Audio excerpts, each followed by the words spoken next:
जय जिनेंद्र। आज का टॉपिक होगा हमारा एंटी कैंसर ड्रग, जो कीमोथेरेपी का लास्ट पार्ट है। पिछले वीडियो में अपन ने बात की थी पेनिसिलिन, सल्फोनामाइड और कीमोथेरेपी के टाइप्स के बारे में। उसका एक टाइप था एंटी कैंसर ड्रग। चलिए स्टार्ट करते हैं अपन इसके इंट्रोडक्शन।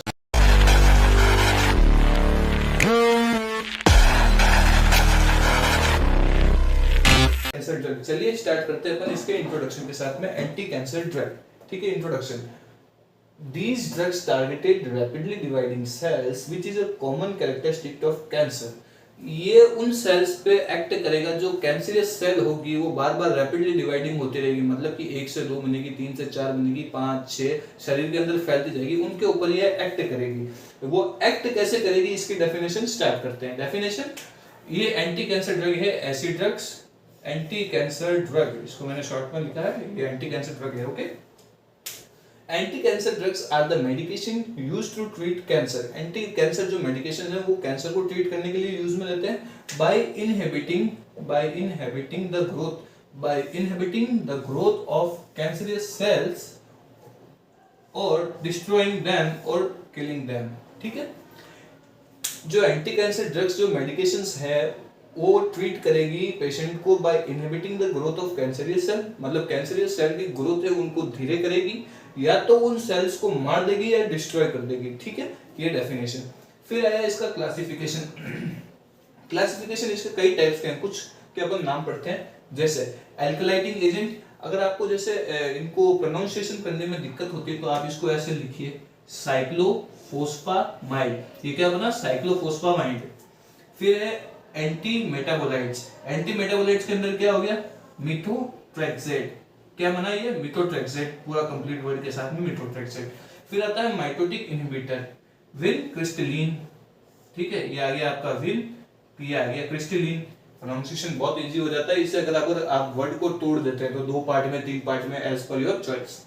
फिर आता है एंटी ट्यूमर एंटीबायोटिक। देखिए, डॉक्सोरुबिकासिन, इसको आप डॉक्सोरुबिकासिन पढ़िए कंप्लीट वर्ड के साथ में। हार्मोनल एजेंट, इसको आप टेमोक्सिफेन हो गया, आपको नहीं है टेमोक्सोफिन। ठीक है, टारगेटेड थेरेपी। अब ये टारगेटेड थेरेपी के अंदर एक क्लास होती है टायरोसिन काइनेज इनहिबिटर। मैंने इसको शॉर्ट फॉर्म में लिखा है टीकेआई इमिटानीब।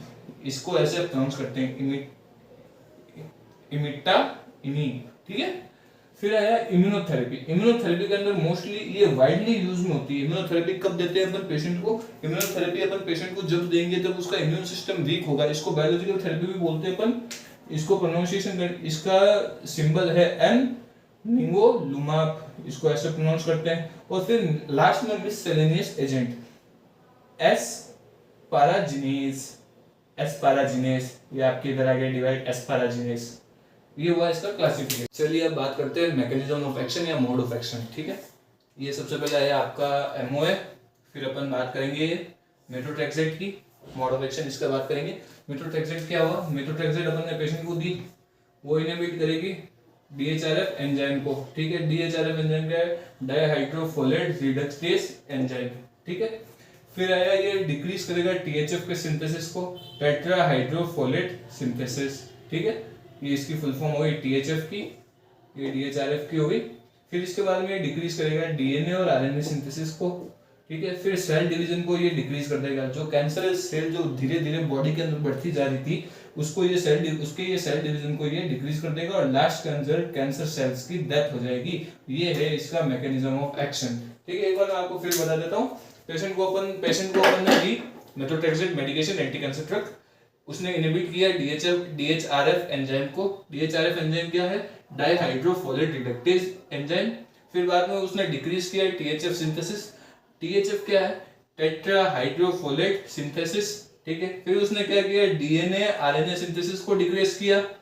फिर उसने सेल डिवीजन, जो सेल की ग्रोथ होती जा रही थी बार बार, जो रैपिडली डिवाइडिंग सेल्स थी उनको ये डिक्रीज करेगा। एंड के अंदर ये कैंसर सेल्स को डिक्रीज कर देगा या डेथ कर देगा।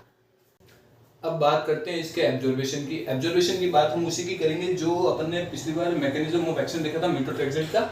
मेथोट्रेक्सेट अपन ने पेशेंट को दी, ये mechanism absorption of methotrexate. Okay, methotrexate अपन ने पेशेंट को दी, एब्जॉर्ब हुई इंटेस्टाइन के अंदर, ब्लड के अंदर एंटर हुई, उसका पीक लेवल होगा आपका 1 to 2 आवर, मतलब कि जिसका जितना एब्जॉर्वेशन होगा वो लास्ट हाईली 1 to 2 आवर के बीच में हो जाएगा। 70 to 90% एब्जॉर्वेशन होगा लो डोज के ऊपर। अगर आप हाई डोज दोगे तो वो एब्जॉर्वेशन सही से नहीं करेगी, वो डायरेक्टली एक्सक्रीट कर देगी, ठीक है। फिर ये देखिए वही बात आ गई, less absorbed at high dose. High dose पे लेस एब्जॉर्ब होगी, 70 to 90% जो होगी एब्जॉर्ब होगी लो डोज के ऊपर। अपन को मेडिकेशन देते वक्त ध्यान रखना है पेशेंट को लो डोज देना, हाई डोज नहीं देना, ताकि वो अच्छे से एब्जॉर्ब हो सके, अच्छे से एक्ट करे, कैंसर सेल को डेथ करे, मतलब कैंसर सेल को मारे। अब बात करते हैं इसके इंडिकेशंस के बारे में। इंडिकेशंस है आपके सबसे पहले तो किसी को लंग कैंसर है या ब्लड कैंसर है, कोलोन कोलोरेक्टल कैंसर, इसको कोलोन कैंसर भी बोलते हैं अपन, या फिर कोलोरेक्टल कैंसर भी बोलते हैं, प्रोस्टेट कैंसर, ओवेरियन या फिर यूटेराइन कैंसर। और कब कब देंगे?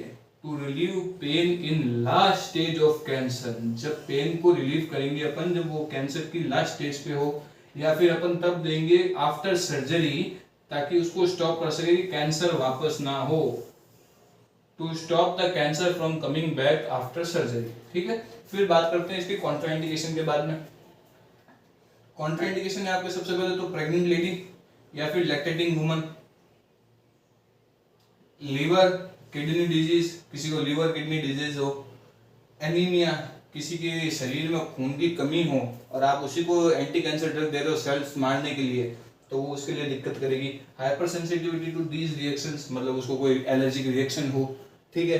फिर आता है इसके साइड इफेक्ट। साइड इफेक्ट के अंदर सबसे पहले nausea, vomiting, head loss, head loss को अपन क्या बोलते हैं? एलोप्लेसिया, ये एलोप्लेसिया प्रोनाउंसिएशन के लिए इजी, ठीक है। डायरिया या कॉन्स्टिपेशन, एनीमिया होगा, ये देखा एनीमिया, इसका साइड इफेक्ट ही एनीमिया हो रहा है, तो अपन एनीमिया के पेशेंट को नहीं देंगे।